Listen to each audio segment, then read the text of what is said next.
Call the meeting to order. Welcome everybody to the City of Safety Harbor City Commission meeting of August 18th, 2014. At this time, I'd ask everyone to please rise for the invocation to be led by our very own City Manager, Matt Spohr, and remain standing for the pledge to follow. Thank you, Mayor. Please bow your heads as we pray. Dear wise and loving Father, thank you on behalf of all who are gathered here today. Thank you for your many and abundant blessings. Thank you for life itself, for the measure of health we need to fulfill our callings, for sustenance and for friendship.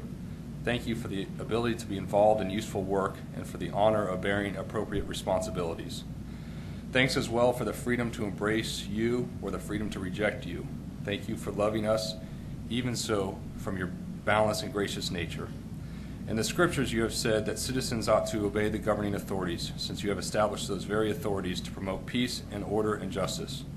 Therefore, I pray for our elected leaders and the various levels of city officials. I'm asking that you would graciously grant them wisdom to govern amid the conflicting interests and issues of our time, a sense of the welfare and true needs of our people, a keen thirst for justice and rightness, confidence in what is good and fitting, the ability to work together in harmony even when there is honest disagreement, personal peace in their lives and joy in their task. I pray for the agenda set before them this evening. Please give an assurance of what would please you and what would benefit those who live and work in and around our beloved city of Safety Harbor. It is in your most blessed name we pray. Amen. Amen. I pledge allegiance to the flag of the United States of America and to the republic for which it stands, one nation, under God, indivisible, with liberty and justice for all. Thank you, Mr. Spohr. We now go to that portion of this evening's agenda referred to as audience to be heard. If there's anyone who wishes to be heard with regard to any matters that are not on the agenda except for the consent agenda, please come forward, state your name and address, and you'll be given 3 minutes to address the City Commission. At this time, is there anyone who wishes to be heard? If so, please come forward. If somebody wants to speak on a consent agenda item. I did say consent agenda. Okay, I thought you said accept the consent. No. Speak on any matters that are not currently on the agenda except matters that may be on the consent agenda. I misunderstood. That's Sorry. fine. Just want to make sure that the public was aware. Thanks. Hey, good evening, everybody. I just want to talk a little bit more about the changes in the tree. I'm sorry, James Barge, 2105 Bow Lane. Just want to address one thing regarding the changes in the tree ordinance, which had the big discussion last week, 2 weeks ago. I thought a lot about it when I got out here, and I thought about one point I didn't make was making a distinction when Cliff, Commissioner Mers, when you talk about adding teeth to the ordinance. I think you have to distinguish between those that do the right thing and pull a permit properly and those that don't. I think those are two completely distinct instances. I do think there needs to be teeth added when people, pull down a tree without the permit, go about it the wrong way. I think that people go about it the right way. I don't think you need to change the ordinance. The few trees that I've taken down were so I could either put in a pool or, an oak tree, not a grand oak, disrupting the foundation of my house. I don't want the town telling me as a private citizen or property owner that if I want to put in a pool or protect the foundation of my house, that I'm going to pay several $1,000s to take the tree out to do that.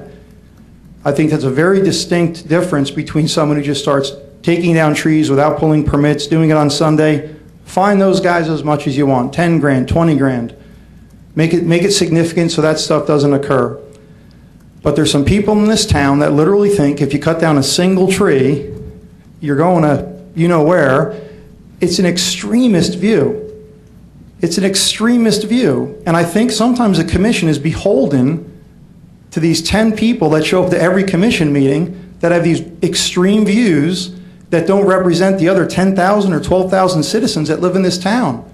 So all that I ask is that when you guys consider this revision of the tree ordinance, that you make a distinction between the people that are doing it right and following the rules. You shouldn't be dinged for that. You shouldn't have to come out of pocket all sorts of money to do that. And those that don't do it the right way, do whatever you want to those guys. I appreciate your time. Anyone else wish to be heard at this time?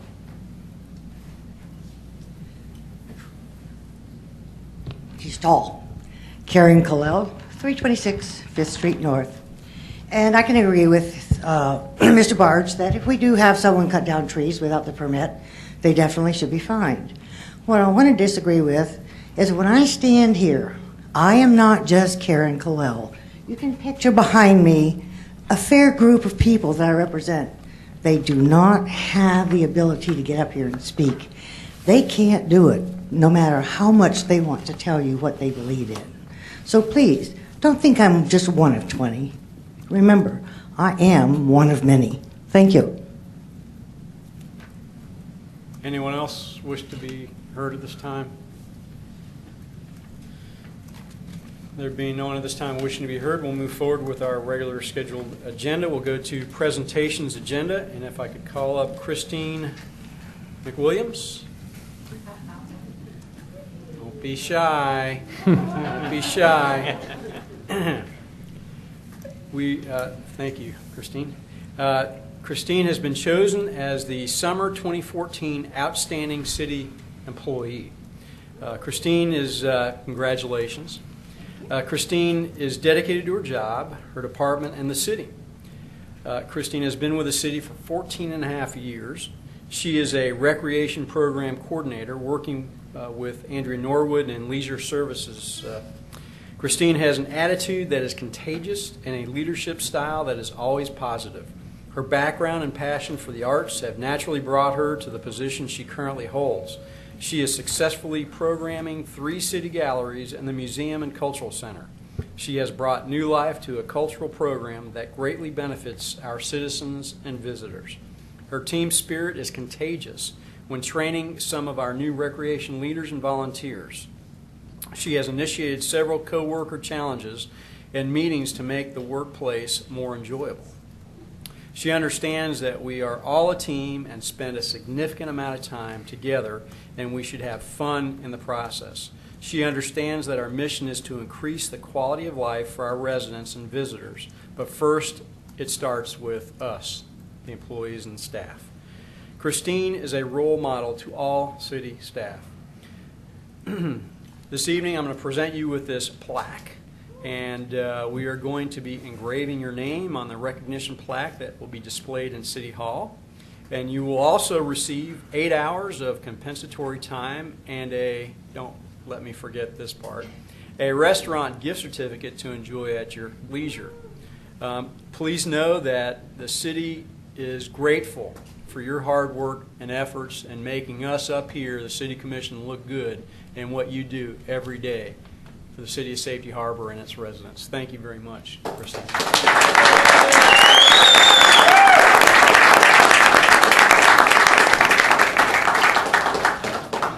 forget to smile.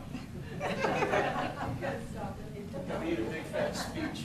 You know I give you this.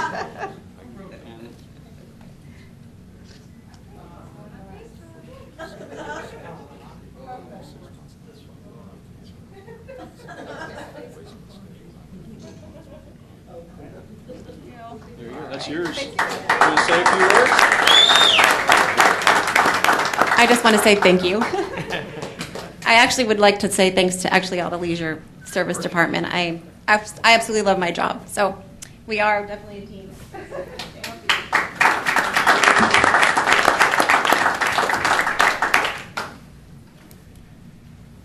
We next go to the consent agenda.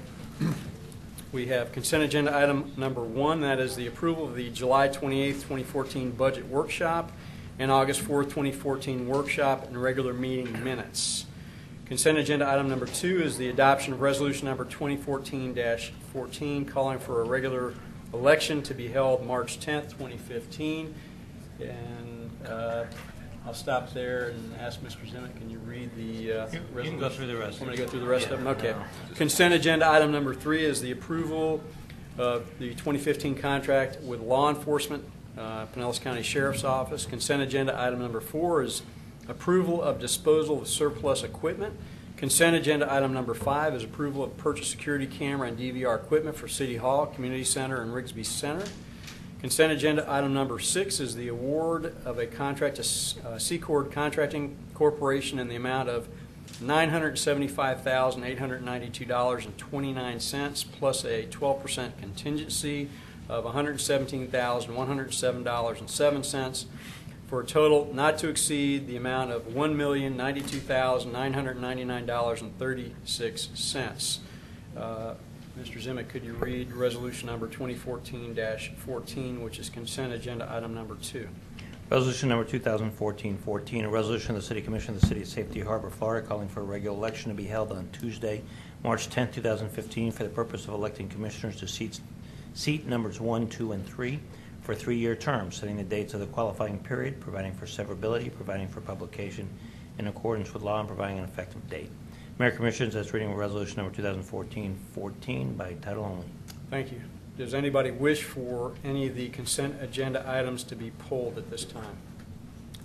Number 6. That was the same one I had. Okay. Anyone else wish for any of the agenda items to be pulled other than number 6? No? Do I have a motion for approval of consent agenda items 1, 2, 3, 4, and 5? Motion to approve. Second. Ms. Samus, could you call the roll? Commissioner Diaz? Yes. Vice Mayor Mers? Aye. Commissioner Blake? Aye. Commissioner Zadro? Aye. Mayor Steingold? Aye, and consent agenda items 1 through 5 pass 5-0. Commissioner Diaz, you wanted a question about number 6. Yeah, this contract, originally on April 21st at the commission meeting, we approved, I think it was $1.5 million for this project. The original budget for this project was this stated $1 million, and at the time it kind of got swept right through the commission, and we all voted to approve it. And to me, it was after the meeting, I had a lot of reservations about it, and it's one thing that I have to really apologize for it, because I should have spoken up at that time about that, because it represented a 57% increase over the original budget. And well, now the good news, it comes back at the original amount, which is excellent. The other thing is that we have to look a little bit harder at how we're budgeting for things, because a $500,000 or 57% increase, in this case it was over $500,000, and it not only got through the city but also got through the commission approved. I think we need to do a little better job at analyzing the issues. Anyone else wish to comment? I have more of a question. It said that the award would be under alternate 2 for the replacement of the sanitary force main and water main. And I guess the question that I had was, the alternate 2 is a directional drilling option. Correct. And right, and so I was just wondering, it isn't clear to me how that directional drilling will get you to the spot, but won't you still have to open the cut in order to make the replacement? So it's not solely just, or is it? You are correct. They have to have a pit for the drilling portion and then the receiving portion. And whenever they need to make a connection from one area to another, they would have to have a separate pit for that. So it's more means and methods of the contractor as to where he needs to open up those pits in order to do the directional drill portion of it. For the force main, they would John, could you just introduce yourself real quick? Yeah, John Powell, city engineer. For the force main, every long section of force main, they would have probably a single directional drill. But every time they turn and make another tangent, they would have another pit for the equipment and then another receiving pit. Okay, so I was just wanted clarification then. So although it mentions directional drilling, there is estimates in that budget for both the directional drilling and the open pits at both sides in order to be able to complete It covers all the costs. All the costs associated with the force main directional drill is to cover all the open cut portions as well. So. Okay, thank you. Anybody have any further questions of Mr. Powell? Any further comment? There being no further comment at this time, do I have a motion for approval of consent agenda item number 6? So moved. Second. All those in favor say aye. Aye. All those opposed say nay. Motion passes 5-0. We next go to public hearings. Public hearings agenda item number 1, that is the fiscal year 2013-14 budget amendment. Approval of amendment resolution number 2014-15. Mr. Zimmett. Resolution number 2014-15, a resolution of the City Commission of the City of Safety Harbor, Florida, amending the budget for the fiscal year commencing October 1, 2013 and ending September 30, 2014 by increasing general fund appropriations by $39,310, decreasing contingency fund reserve by $39,310, providing for publication and providing for an effective date. Mayor and Commissioners, that's reading of resolution number 2014-15 by title only. Mr. Spore. Thank you, Mayor. City Commission, there's two direct actions that are requiring this amendment this evening. The first is the retirement of the Personnel Director. There's salaries and FICA associated with the payout of 686 sick leave hours, as that includes the FICA and the payout. Annually, these amounts are reported as accrued liabilities in the CAFR. They're not included in the budget until the time that the employee leaves. The second item is the work that has been done recently to the truck, the former WOW truck, the now video truck for the city, and that includes some equipment repairs and also the replacement of the engine, which you all got an update on that a few weeks ago, and that's $6,800. So the total increase in appropriations is $39,310, and the decrease in contingency fund reserve. So that's the $300,000 that's budgeted for contingency fund reserves of $39,310. Staff would recommend adoption of resolution number 2014-15. Thank you. Anybody have any questions or comments with regard to the resolution number 2014-15? There being no comments, this is a public hearing. Is there anyone from the audience who wishes to be heard with regard to the 2013-14 budget amendment in resolution number 2014-15? There being no one at this time wishing to be heard, do I have a motion to approve resolution number 2014-15? Motion to approve. Do I have a second? Who's second? Commissioner Blake. Ms. Sammons, could you call the roll? Commissioner Diaz? Aye. Commissioner Blake? Aye.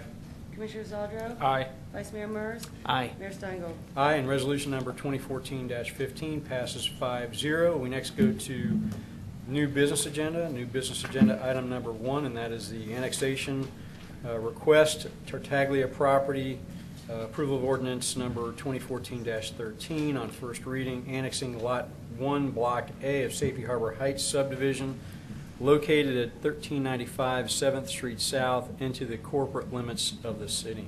Mr. Zimmett. Ordinance number 2014-13, an ordinance of the City of Safety Harbor, Florida, annexing certain property located at 1395 7th Street South, Safety Harbor, Florida, into the corporate limits of the City of Safety Harbor, Florida, providing for publication in accordance with law and providing for an effective date. Mayor Commissioners, that's reading of ordinance number 2014-13 by title only on first reading. Mr. McLaughlin. This annexation petition pertains to a 5,000 square foot lot with an existing single-family home. The property is contiguous to the corporate limits on all sides. The annexation will eliminate an existing enclave within the city's planning area. It's currently served by city water and sewer. Other municipal services can be provided. There were no objections to this request on the interdepartmental routing form. Therefore, staff is recommending approval of ordinance number 2014-13 on first reading. Thank you. And I'd just like to point out this is, I don't think there's a conflict of interest for me to vote one way or another. This is my niece's home. So I figured I'd be transparent and at least report that, even though I believe I can vote and there's no conflict because there's no financial incentive or gain on my behalf. So. Or hers. Or hers, correct. More importantly, hers, because conflict runs to your family as well. Right. Anyone have any questions or comments of Mr. McLaughlin in reference to the annexation request? No questions. This is a new business agenda item. Is there anyone from the audience who wishes to be heard with regard to the annexation request of the Tartaglia property approval of ordinance number 2014-13 on first reading. There being no one from the audience wishing to be heard, do I have a motion for approval of ordinance number 2014-13 on first reading? I'll make a motion to approve. Second. Ms. Sammons, could you call the roll? Commissioner Blake? Aye. Vice Mayor Mers? Aye. Commissioner Diaz? Aye. Commissioner Zaldro? Aye. Mayor Steingold? Aye, and ordinance number 2014-13 passes 5-0 on first reading. We next go to new business agenda item number 2, and that is the review comments on Pinellas Planning Council countywide plan update, authorizing transmittal of staff review comments with or without changes. This is the 60-day review package. Mr. Glock.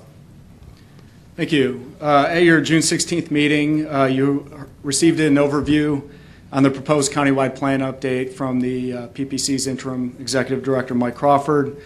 He talked about the process, the consolidation that's underway between the PPC and the MPO, and the focus on improving coordination between land use and transportation planning at the county and regional levels. The proposed plan is formatted to implement the centers, districts, and corridors concepts described in Pinellas by Design and provide for a more broadly defined future-oriented planning framework. As you mentioned, the current proposal is to reduce the number of standard plan categories from 36 to 11 to concentrate the countywide plan amendment process on those applications that truly pose a potential countywide concern. The city has until September 2nd to submit any comments to the PPC on the 90-day review package. The PPC staff will then compile comments that are received to determine if they should cause modification to the proposed countywide plan map, explanatory text, or other sections of the countywide plan or rules. It's important to note that staff's comments and questions and recommendations relate to the countywide plan as a whole, not just its applicability to local conditions. Mostly they are somewhat technical, seeking clarification on definitions and how certain provisions will be interpreted. There are issues that are typically raised in a planner's advisory committee meeting. Our comments correspond to each plan section. I'll briefly touch on each and elaborate if needed. Starting with section 3.3 regarding the relationship between the countywide plan map and local government future land use plans. It appears that this section was written to correspond with the special act, which states that each category shall at minimum be defined in terms of type of uses included and specific standards for the density and intensity of the use. We know that the countywide plan and subsequent consistency review will be guided by a host of countywide considerations beyond these basic limitations and recommend that they be stated up front in the document as an expression of purpose. Regarding the standard plan categories, we first reviewed the neighborhood category, which is the most predominant land use type in the city. The neighborhood category is intended to recognize residential areas of low to medium density. Generally, residential density is limited to 10 dwelling units per acre. Our comments mainly relate to how the PPC arrived at the 10 dwelling units per acre threshold and whether a relevant countywide consideration is triggered by going up to 15 dwelling units per acre, which is considered medium density under the current countywide plan. This would reduce future legacy entitlement issues on those properties currently designated for residential medium use. Our comment related to temporary lodging establishments is to recognize that there are local governments that allow temporary lodging establishments to operate in neighborhood districts, and that is a growing trend because of recent changes to state law that preempt cities from enacting new restrictions on short-term vacation rentals. Under the current rules in the proposed plan, only a bed and breakfast establishment would be permitted as a residential equivalent use. In Safety Harbor, we currently limit what we define as tourist homes to the R3 conditional mixed residential district with conditional use approval and a 1,200-foot separation requirement. In the past 8 years that I've been working for the City Commission has not considered a conditional use request for a tourist home, so this doesn't seem to be a significant issue relative to other communities. Again, our comment is only to point out a potential discrepancy between local regulations or non-regulations and what is being proposed by the countywide plan. Relative to non-residential uses, the countywide plan authorizes small-scale office and retail uses up to 3 acres within the neighborhood category without requiring a countywide plan amendment. Under exceptions and notes, the retail, commercial, and transportation utility uses of any size are prohibited when located inside a scenic non-commercial corridor overlay.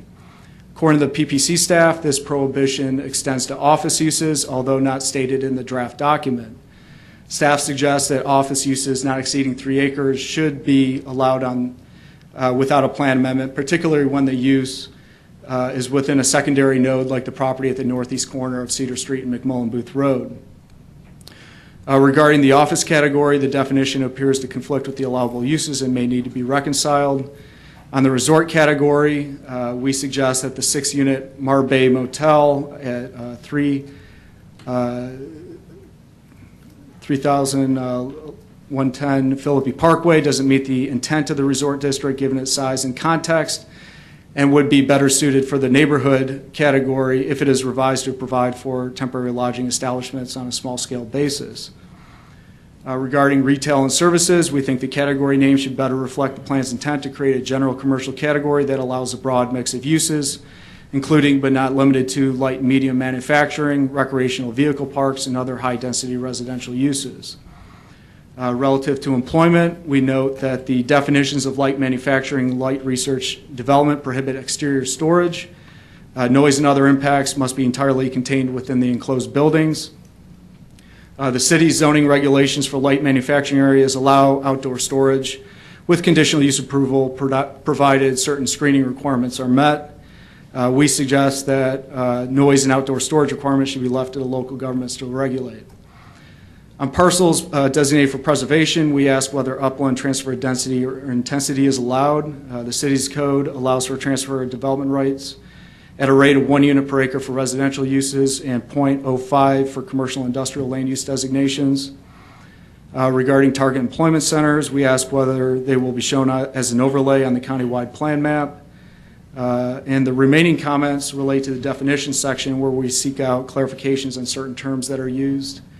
And with that, staff recommends that the Commission authorize staff review comments with or without changes to the be sent to the PPC staff. Thank you. Anyone have any questions of Mr. McLaughlin with regard to the review comments on the Pinellas Planning Council countywide plan update?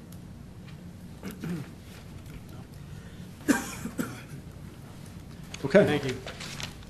This is a public hearing. Is there anyone from the audience who may have some comments on our comments for the on the Pinellas Planning Council countywide plan update? If so, please come forward. There being no one from the audience wishing to be heard, you want us to take action as far as adopting these comments so that we can transmit? Is that what you're seeking? Yes. Okay. Do I have a motion to approve the review comments on the Pinellas Planning Council countywide plan update as provided in our materials as well as just provided by Mr. McLaughlin? Do I have a motion? Motion. Or second. All right. Commissioner Zadro made the motion, seconded by Commissioner Blake.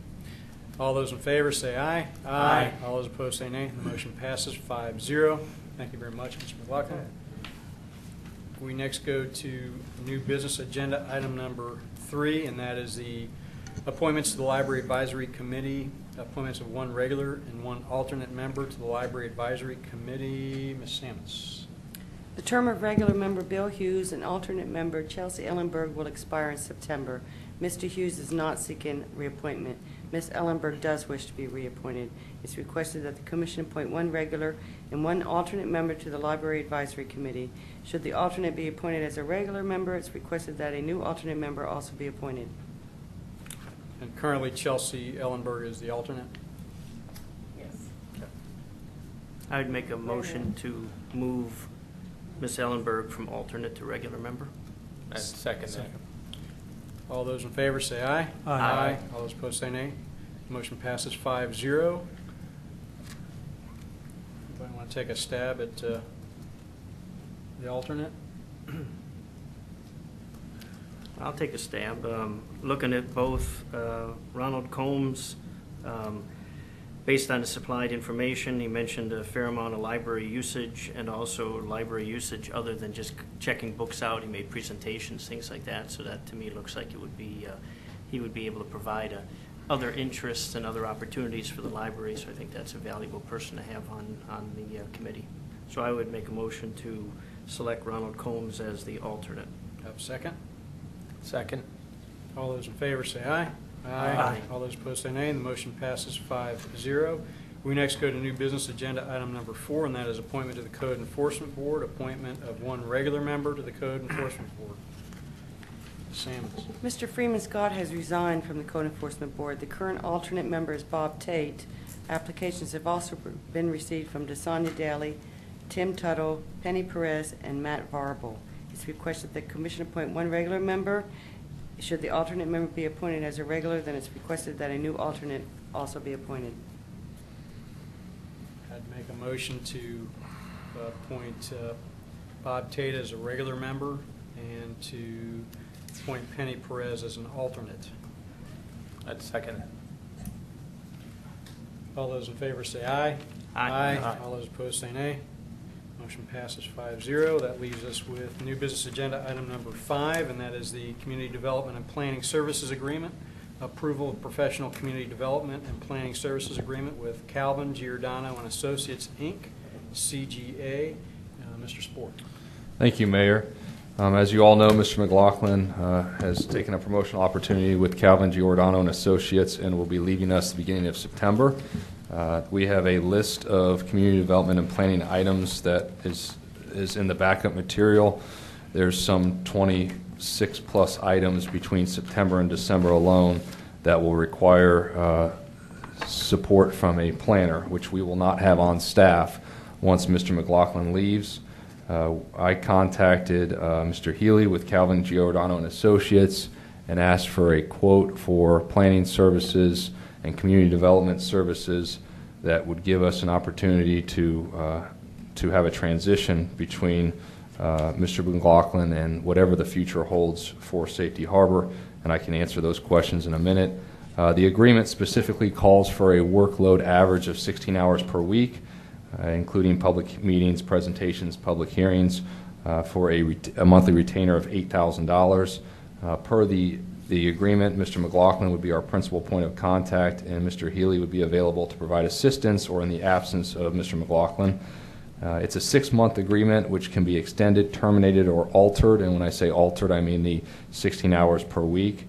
There's a 30-day written notice to CG&A to either terminate, alter, or extend the agreement. CG&A's current municipal clients in Pinellas County include St. Pete Beach, Tarpon Springs, Town of Bel Air, Madeira Beach, Seminole, and the county through the Pinellas Planning Council. Speaking of the department, the transition for the department includes recruitment and selection of a community planner. As you all know, that has been a vacancy for over a year now, the community planner position, and the idea is to select and recruit that position and then have this agreement provide as a transition and also as an opportunity to teach and educate the new employee on the codes and the nuances of the Land Development Code and Safety Harbor. So this will do one of two things. It will provide some continuity and then also some training for whoever is hired in the near future. Staff's available to answer any questions you have. Mr. Healy's here to answer any questions you have from CG&A. And staff would recommend approval of the Professional Community Development and Planning Services Agreement. Thank you. Anyone have any questions of Mr. Spohr?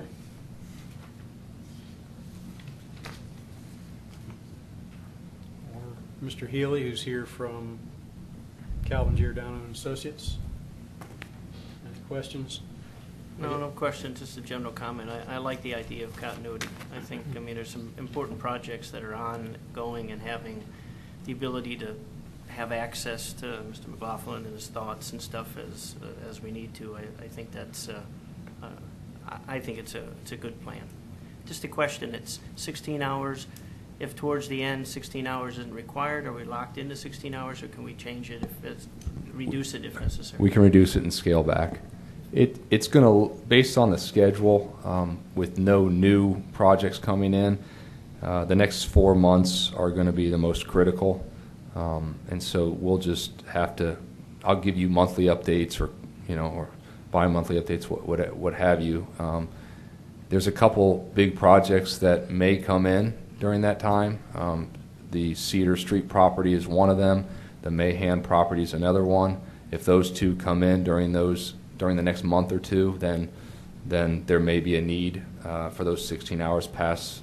But the busiest time is between now and the end of December. Yeah.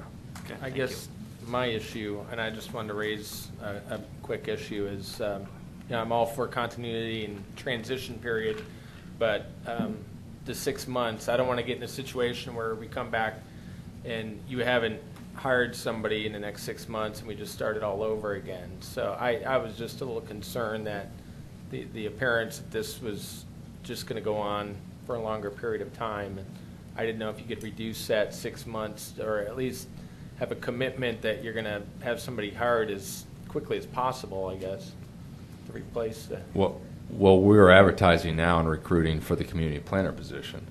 So the goal is to have that position hired within the next few months. I can't tell you what the goal is for the community development director position right now. I mean, I think we need to see really what the workload necessitates moving forward, and if that's a position we need to fill right away. So we are recruiting right now for the planner position. So that's the position we're recruiting for.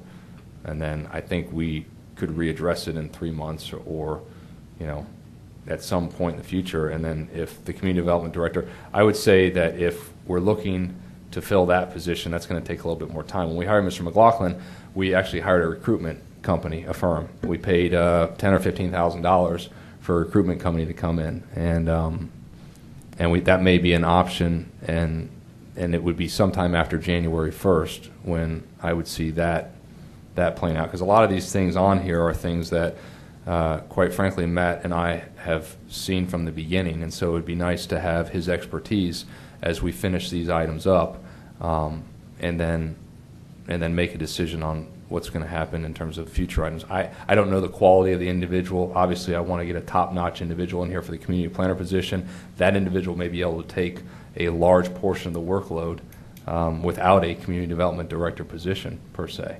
So this agreement gives us the flexibility over the next 6 months.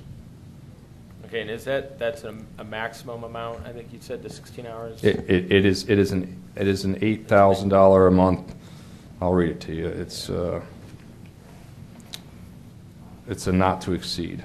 Not to exceed. It's but it also does not include things such as engineering, landscape architecture, traffic engineering, things like that. So if there were things outside of this agreement that we needed their services for, then we would bring that back to you. I don't foresee that, but that's just the way the agreement's written. So, yeah. And what kind of savings are you anticipating for the city? Well, it all depends on, again, what we hire the new individual at. But if you were to annualize it, well, there's a couple factors. Number one, in your budget reductions, you reduce the community planner position. It was based on our recommendation, but we reduced the community planner position to a 9-month position, so it wouldn't hire till January. So we have salary and benefit savings from not having a community development director position employed, but we also have that gap that we have to make up for not having a full year with a planner.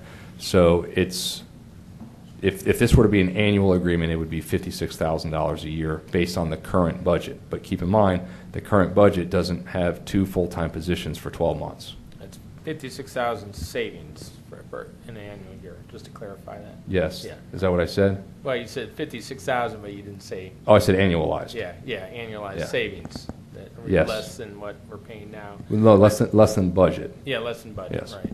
I just, I guess my concern was that I wanted to get somebody in-house and not have to rely on outside people. And also the issue of, I wanted to address that this Calvin and Giordano Associates, they're not working for developers within the city. There wouldn't be any conflicts based on work that they currently have. I don't foresee any conflicts. Mr. Healy, do you foresee any conflicts? Their clients are municipal clients. Mayor and Commissioners, Dave Healy with Calvin Giordano and Associates. No, Commissioner, we would absolutely not accept any private work within the city while we were under a contract with the city to provide community development services.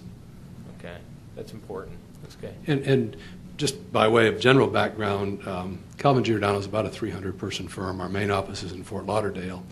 Our office here is in Clearwater. Our main clients are municipal government. That's primarily what we do, whether it's in planning, landscape architecture, engineering. That's been the very foundation of our business for 25 years. And we're delighted to have Matt on board. I asked Mr. Spohr if it was safe for me to come. Being the person that pirated him away, he assured me you wouldn't throw eggs or tomatoes at me. But I think it can be a win-win situation, I would hope, for the city. I think we have shown elsewhere that we can provide that service efficiently and effectively, and we would hope on a trial basis that we could show you that. Anybody else have any questions of Mr. Healy?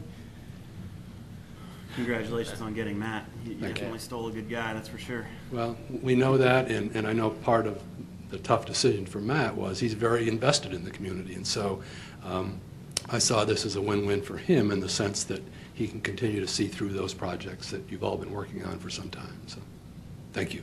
Thank you. I guess I've got a question. The question would be, are we going to, is this a position eventually that, I mean, are we going to have just a community planner and not a community development director once Matt leaves? In other words, what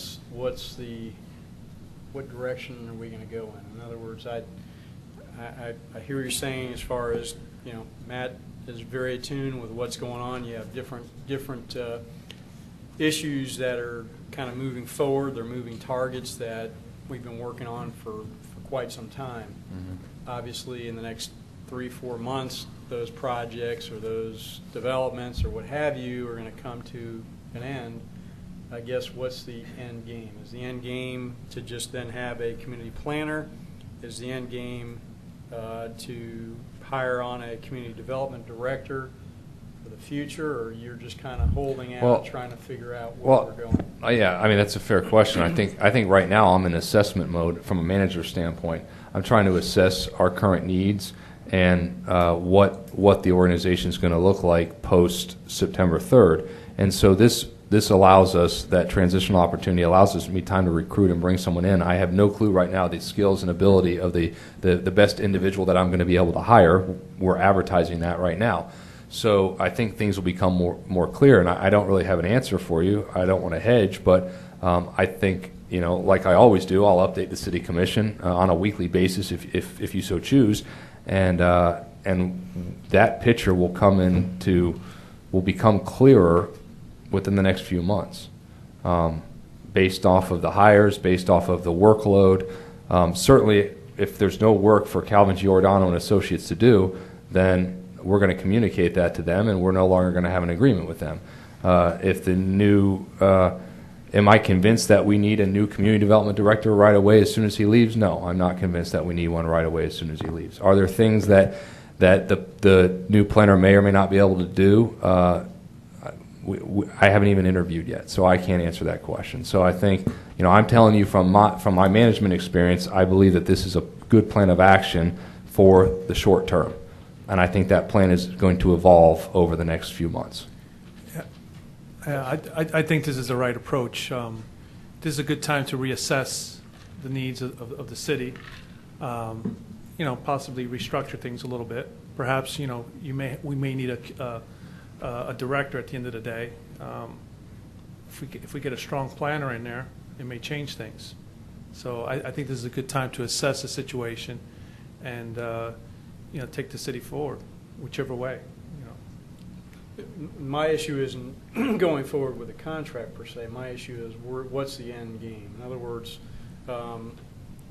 obviously there's 26 different projects that are listed. More than 26 items. Yeah, and those have all been kind of works in progress all along.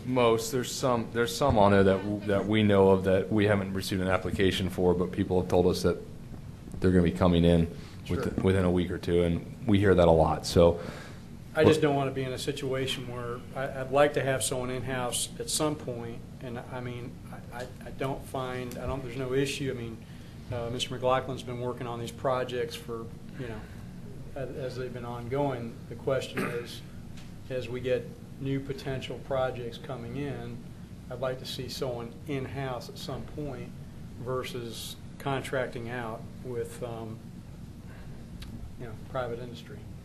Let's see what we can get for the community planner that we've advertised. And then once I know who that individual is and they start working for us, then I'll be able to answer that question better. Yeah, that's really my concern too, just sort of the end game situation. And I would like to have updates from you on this subject, because I don't want to find ourselves 6 months later, you know, in the same, you know, situation and just extending another contract and doing that over and over. So I would like some updates on the status. I'll give you updates and I'll give you options. Okay. And I would say just keep efficiency in mind, because I don't have a problem with potentially outsourcing if it saves us money and makes sense. I think we're getting the best of both worlds by having McLaughlin's head on projects that's extremely educated and experienced with everything that we do here, and we're not actually having to pay him full time for it. So I don't see that it, you know, could get any better than that. So also, just if there is an opportunity to potentially extend something because it might make sense, let's keep that door open as well. Yeah, this is a good opportunity to assess the whole situation and come out with the best solution. I mean, whether it's another director, or whether we need a director, or whether we outsource it. I mean, there's 3 different options that we're going to be able to choose from. Okay. Any further discussion? Is there anyone from the audience who wishes to be heard with regard to the Community Development and Planning Services Agreement approval with Calvin Giordano and Associates, Inc.? If so, please come forward and state your name. Karen Khalil, 326 Fifth Street North, and I haven't moved yet. This, of course, is a little slippery. You know, if it looks like it and it smells like it, sometime it really is. We had a city manager leave us. We didn't hire an interim person or contract it out until we found somebody. He came back, but nonetheless, we didn't do that. If our city cannot afford to have someone leave in a very important position and keep going, something's wrong. His file should tell you everything you need to know. His notes should tell you everything you need to know. I don't think we need to consider that this should be sold. This is not a good idea. Continuity, we should have it with the employee we have. He's been a good employee. He keeps his notes, he keeps his information. He has a lot in his head. But outsourcing is darn near un-American. Why don't we outsource the entire city? I've been saying for a long time, Matt and Matt run our city, not our mayor, not our commissioners. I am telling you now that this is an example. It needs to stop here. We need to handle what comes up before us in the best and most proficient way we can. What we can't handle, we need to assess why. Why did this happen to us? I don't understand. Figures don't lie, but liars can figure. I don't believe that it's the best for the city to save $56,000 to outsource a job as important as his. Are we going to outsource zoning? Should we outsource our billing? Should we outsource anything else? Come on, guys. This is not the will of the people. I've talked to a lot of people about this today. And when I say a lot, I mean a lot. I've been very busy. This is not favored by many people that I've had an opportunity to speak with. And this is about to fall off right here and now. But basically, I just don't buy it. Adolf Hitler sold this kind of BS back a long time ago. I'm not buying it then, I ain't buying it now, and I'm almost that old. I don't know how you keep this in here. We're good. I think it's here. Good. Anyone else wish to be heard?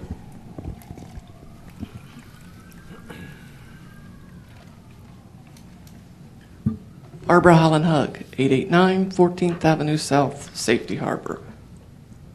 I didn't think you guys could stoop any lower than you did with verminage, but here you go.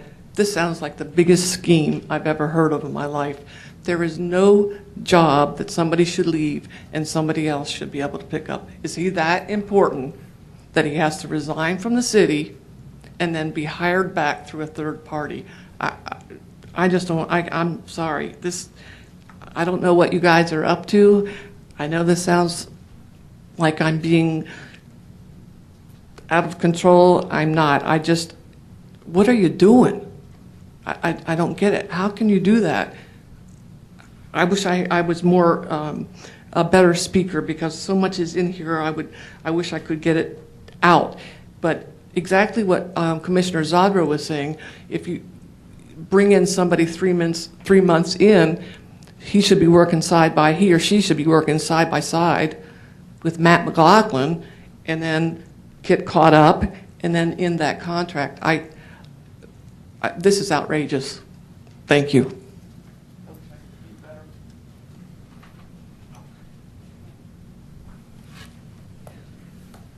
Steve Rosenthal, 221 Hancock Court. What I'd like to see, if possible, I get the whole thing, and I get what Barbara is saying. What I'd like to see possible is a rolling contract, if you will, a temporary contract. Perhaps every 3 months it gets renewed. But the idea of keeping somebody, it sounds like more in perpetuity, like we'll just forget what we're doing. We'll stop looking for somebody. If we have to keep somebody that was not as high as Matt, but somebody that can do the whole job, well, then let's bring them on. But I've heard a lot of ifs, and if we can find somebody that does all that job, and if we can find somebody that can do Matt's job but then do the other job, we'll find them. I think we need to have a drop-dead date. When we're going to bring this person on board and have it done. There's no the next day or a day before. It's by this day we have to have it done, and we'll get it done by then. But to have this going forward and forward and forward, we just have to have it done. But I understand everybody's kind of upset with the fact that, yeah, Matt left. Matt's a good guy. He knows his stuff. But then to hire the firm that took him kind of doesn't make a lot of sense. Thank you.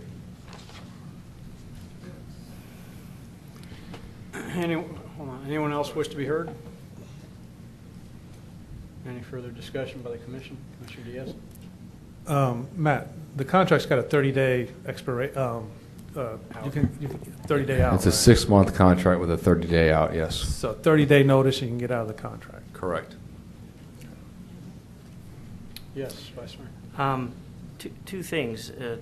Even though this is extended or started for 6 months, I mean, there will be a transition potentially if you hire somebody during that time that would be able to be working with Matt. Is that not true? That's the entire goal. That's why we've advertised the community development or community planner position that has been vacant for over a year, and that's, we put ourselves in this situation when we froze the position to save budget savings.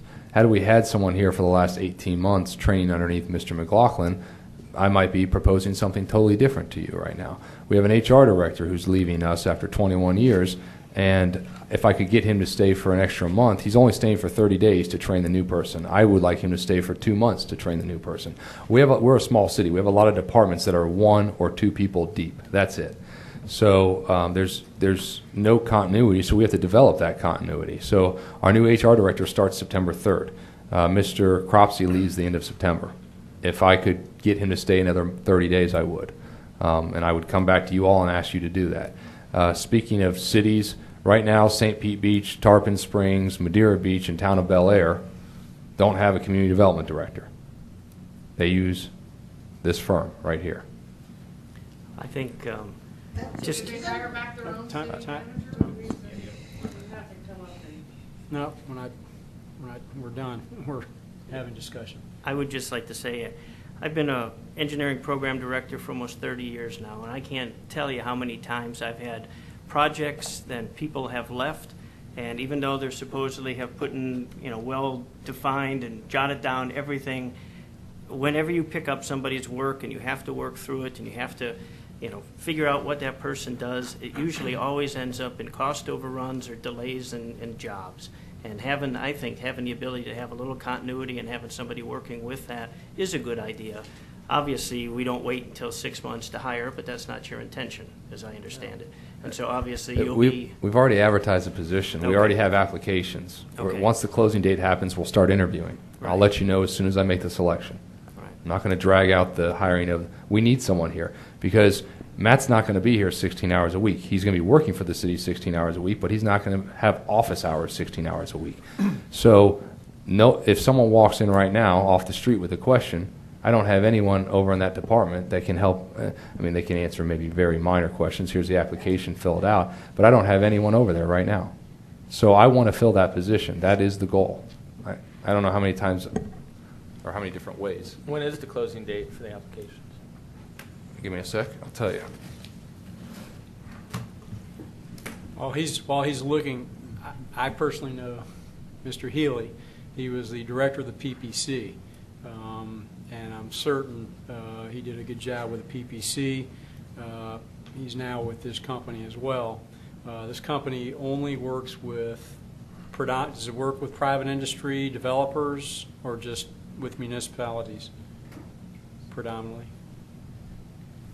Mayor, we do private work, but the predominant nature of our business is with municipal government for small local governments that either don't have a full complement of staff and need additional expertise, or are in transition in some way, and we fill the bill in the meantime. Okay. Yes, we do private work, but obviously if we're working for a municipality in that municipality, we don't do private work there, or anything that would No. conflict with what we're doing for you.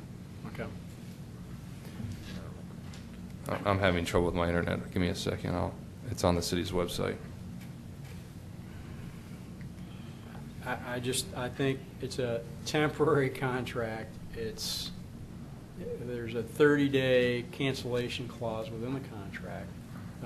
There are projects, all the projects that this company is going to be working on, or Mr. McLaughlin's working on, ultimately have to come back before the commission, I would imagine, for further approval by the commission. Is that correct? Yes, there's a schedule in the packet with those dates on there. So ultimately, it's still up to this commission whether Mr. McLaughlin be working on it, whether Mr. Healy be working on it, whoever might be working on it.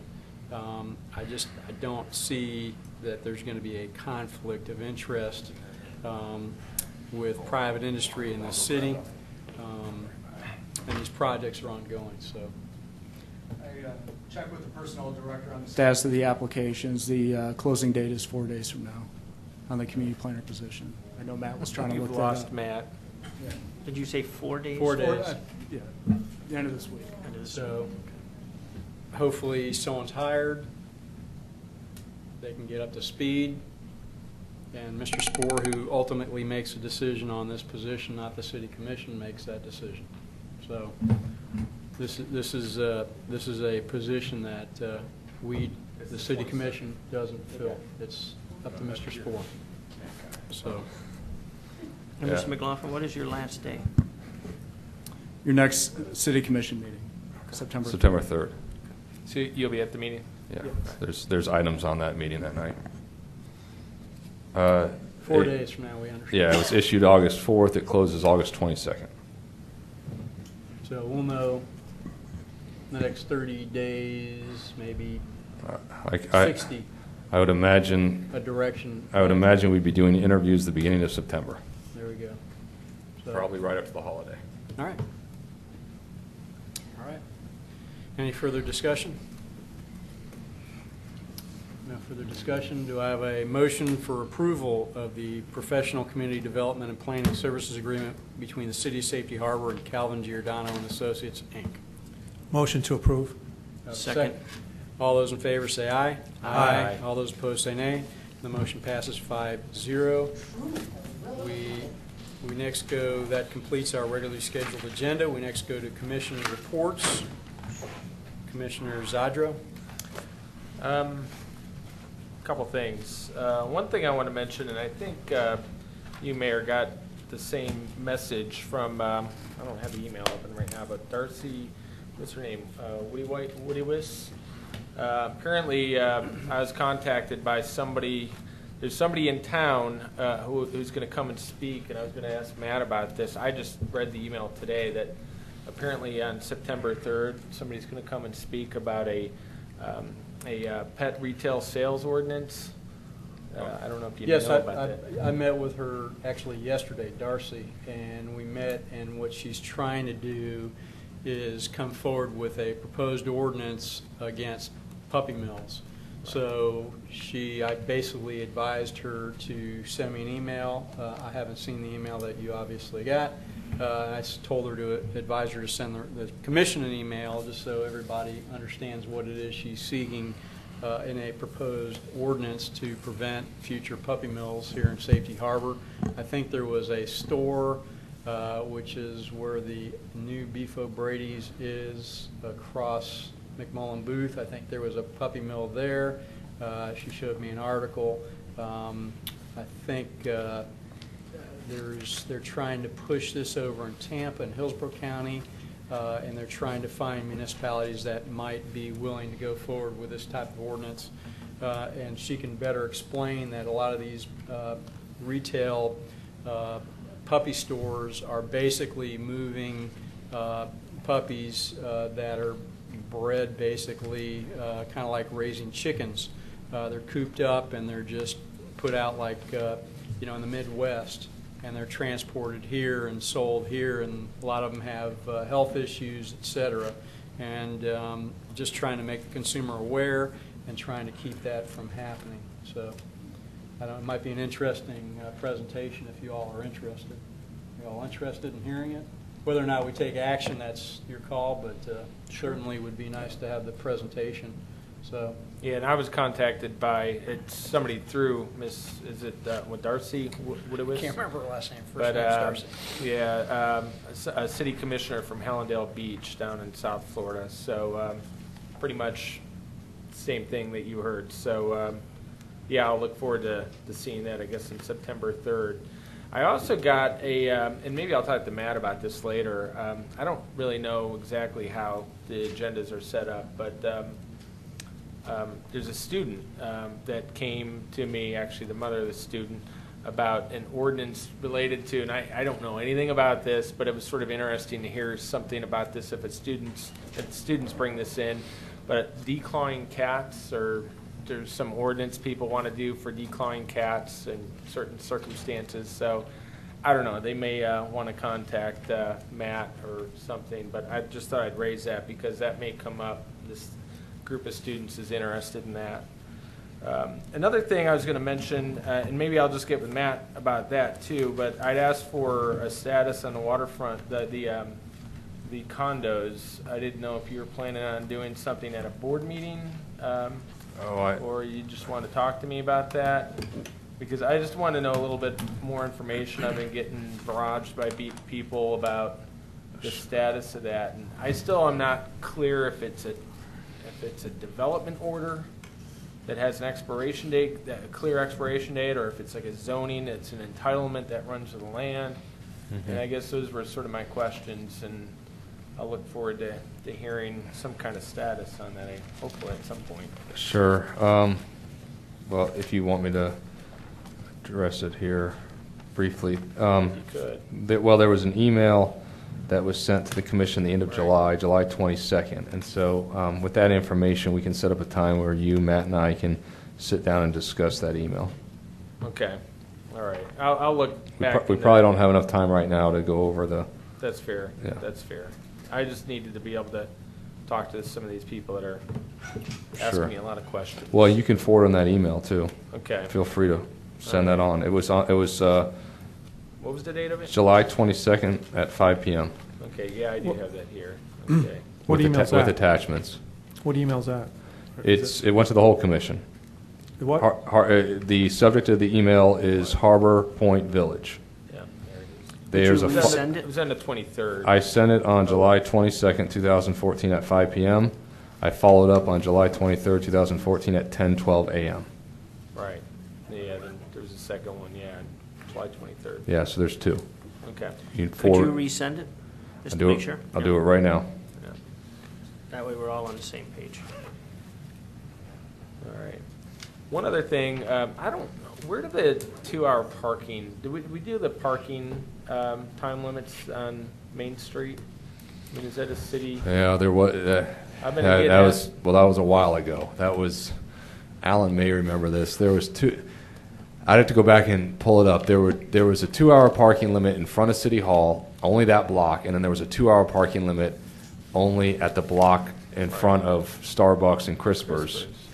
But that was years ago. That was before my time. Well, that's still 2 hours now. Okay, that's still 2 hours now? Yeah. Okay.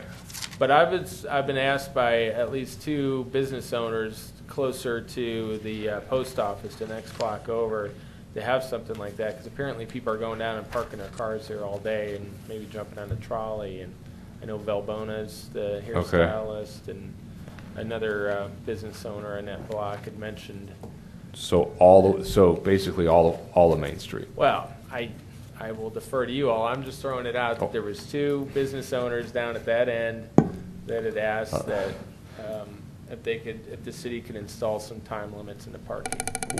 I'll dig up the resolution that we did probably back in early 2000s or the 90s. That was well before my time. Okay. And I'll send it to you all. And I believe the only 2 blocks are the 700 block and the 100 block. Okay. Those are the only 2 blocks. The rest of the blocks, there's no time limit. Yeah. Well, maybe I'll just have people contact you directly too. I just know they've come and mentioned it to me before. If the commission wants to add blocks to that resolution, it's easy enough to do. Yeah. As long as we don't do meters. Yeah. Yeah. Okay. Why don't I send you all the resolution, and then you can forward it on, or you could have them get in touch with me. Okay. All Very right. good. The only other thing I wanted to mention was school started today, and I was happy to see Commissioner Diaz's daughter sitting across from my son in 1st grade. So that was fun. Back at the school. That's all I really have. Thank you. She'll take him out of his shell. Yeah. He's not too deep in his shell, trust me. Commissioner Blake. I don't have any reports tonight, but I do want to invite everybody to the Family Kayak Day. I believe the rec center's putting on, Recreation Department's putting on Saturday the 13th at 9 a.m. down at the Waterfront Park. Thank you. Commissioner Diaz? Yeah, just a few things. I just great job to the Parks and Recreation for the Little League Southeast Tournament. I live right down the street. Excellent job. Heard the fans, heard the screaming, and I know just from being exposed to baseball most of my life, what an effort it is to keep those fields in top condition, especially game after game, and especially with the weather down here and the rains. You know, you got to keep breaking, putting the lines, batters go up there digging holes, and so on. So great job. I think this is a great venue for those type of activities. I know a lot of people were walking to downtown and frequenting our businesses down there. Last week, I took a little detour from my vacation to Hallandale and to the Florida League of Cities and joined Cliff for a cup of coffee and to get exposed at the Florida League of Cities and see what it's all about. And I'm going to look a little bit more into it and see where I can participate. And basically, again, first day of school, and drive safe out there. Keep in mind, kids are out in the streets, and there's parents out there that some of them don't know where they're going. And so if you're a driver, just be careful. Thank you. Thank you. Vice Mayor? Yeah, thank you. Yeah, I think schools are on everybody's minds right now. I think that's excellent. Please be cautious, not only for the kids and the parents, but also the crossing guards that are out there that protect them. I want to also say that last Saturday there were over 300 who attended the Maddie Williams Back to School celebration at the city park, and that they picked up their backpacks, quite a number, and it was a very good event, I understand. It was a pleasure to see Commissioner Diaz at the FLC yesterday, or on Saturday morning. I thought it was a very good workshop. The focus on it was basically technologies and where the cities will be moving, and so I've got some good information to pass on to Matt. One of the things that I thought I would just pass to the commission on the way down was some information on solar-powered streetlights and whether it's in the parks but basically solar-powered LED. They The light outputs is quite bright, depending upon what it is, and of course you purchase them once, and there's no fees associated with it, and they're fully renewable with battery backup and such. So they look very good. That's only one set of information, but it's something that I think we could consider. I think we do have one flashing light in town, right? At MLK and 9th, that's solar, correct? Yeah, we have yes, we have a couple that are solar powered, yes. These are the flashing beacons for crossing. Yes. Right, We which are great, right? These Yeah. are for either street lights or for parks and such as well. And then I also want to just mention that on Memorial Day, after the memorial service at the VFW Post 10093, the commander and I spoke a little bit about an issue that they had with the lake. And basically the lake is that it's been filling up for a lot of time with vegetation, and had asked us to look into it. I'm happy to say that we had a meeting with all the parties that were involved late last month. A plan was put together, and I'd like to give my thanks to Matt for successfully working out a solution, I think, with the property owner. And we'll see how that goes, but from my understanding, at least it's a good forward plan. We'll take a look and see, and hopefully get some good response back from the members of the VFW Post. That's it. Thank you. That leaves me, and Matt sent us a draft tree ordinance on August 12th, which pretty much, I think, if you look at the proposed ordinance he sent, and you fill in the blanks, because he, I guess, highlighted it with yellow, you can basically, I think it's the same ordinance as what? It's modeled after Tarpons, yeah. Mr. McLaughlin drafted the ordinance modeled after Tarpons. There's basically 4 key areas that the City Commission could give direction on now, and that's the permit criteria, the permit conditions, the enforcement, and the minimum tree plantings. So those are the main areas, and they're highlighted in the draft ordinance, but also in the email, in the body of the email. So I don't propose that we try and figure that out right now at 8:45 at night, but what I would propose, we're scheduled not till October. I'd like to see if we can push it up, since Matt kind of drafted something that pretty much looked pretty good to me, except for having to fill in the blanks and figure out what direction you all want to go with regard to tree sizes, enforcement, et cetera. So it's pretty basic. I don't know if anybody read it. It's not very complicated. I don't think you'd have to be an arborist to enforce it and get compliance with it. So I propose, I know it's not set till October 6th, but I'd like to see if we can, if there's anybody would agree to have this put on the agenda before October 6th so we can at least discuss it. Do you think we need another workshop, or is this something that we can do before a meeting, or is this something that we can discuss during a meeting? It's up to the City Commission. I would recommend a workshop, Okay. or at the very end of a commission meeting, but it just depends on how long the commission meeting goes. We'd probably rather be talking about it at 6:30 than 9:30. We'd be fresh then. Right. Yeah, I wouldn't mind a workshop on it. Limiting it to an hour, I mean, we've already been Right. through it one time, but that just limits it to an hour. If we have a workshop that we could allow for 2 hours or at least an hour, but be able to overflow if necessary, rather than stick it just before a commission meeting where we'd have to stop. Yeah. If you all can start it earlier, if you want to start it at 6 instead of 6:30, it gives you an extra half hour. There's really 4 key points that we need to discuss and we need direction on.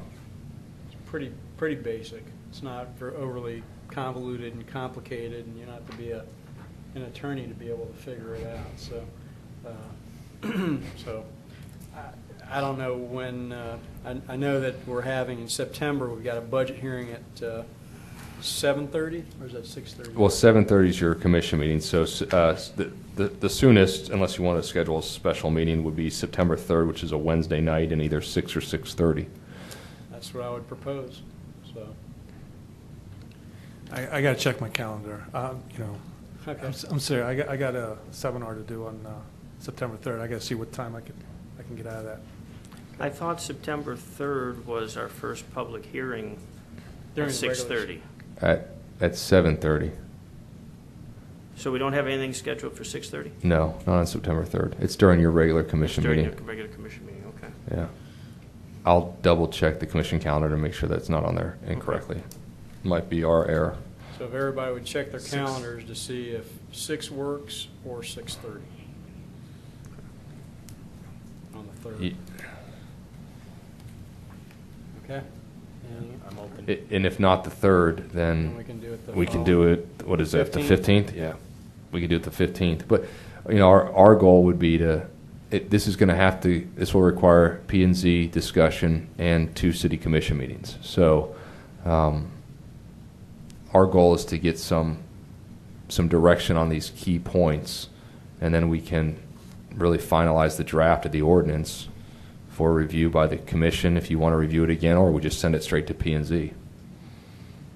I'd say to take those for this proposed workshop, add current Pinellas County, and then add Dunedin, and like compare the 3 with the Tarpon, just so we have some comparisons to look at. Just so you know, this is an ordinance that, without the specifics as far as tree size, cost per inch, et cetera, stepped, is an ordinance that Matt McLaughlin put together. He used other city ordinances, I believe, to come up with it and make it as simplified as possible. So you can look at the other ordinances to see what other cities do as far as size and how much per square inch, or how much per, I guess, inch diameter that they charge, and how it's stepped over time. And I think the penalty for not obtaining a permit. So I think it's pretty basic if you've looked at it already. It's pretty. So those 4 areas, I guess, that we're going to be talking about, just so that there's a comparison.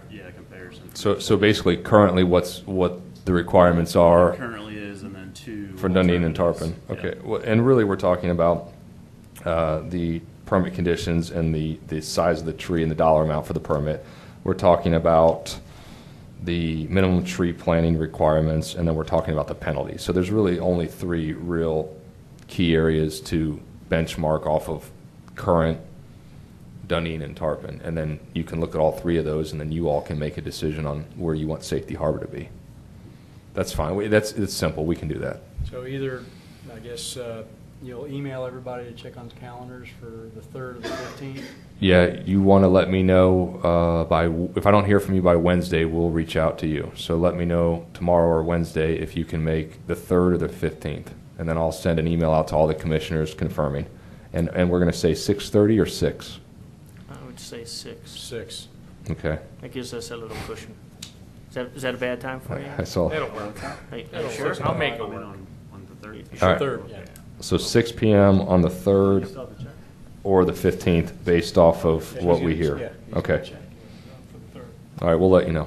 All right. Thank you, Mayor. And also, tonight, I'd like to call forward our community patrol officers who are both here tonight. Don't mean to give you guys a hard time, but you could introduce them. Good evening. Again.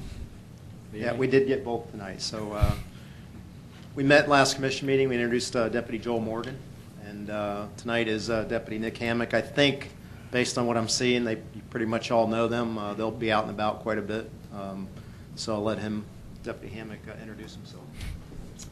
I know I've already met most of y'all. I'm just happy to be back here. I grew up in Clearwater, working with a good friend of mine.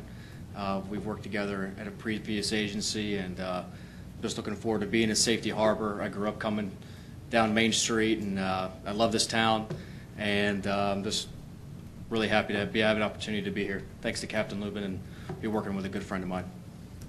All right. Thanks. Thank you. Thank you.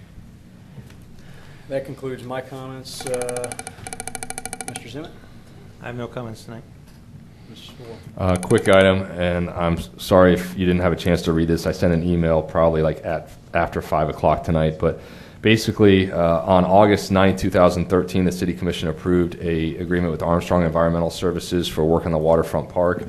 The contract agreement was a not-to-exceed amount of $19,250, and the work is done, and it has come in at $19,300.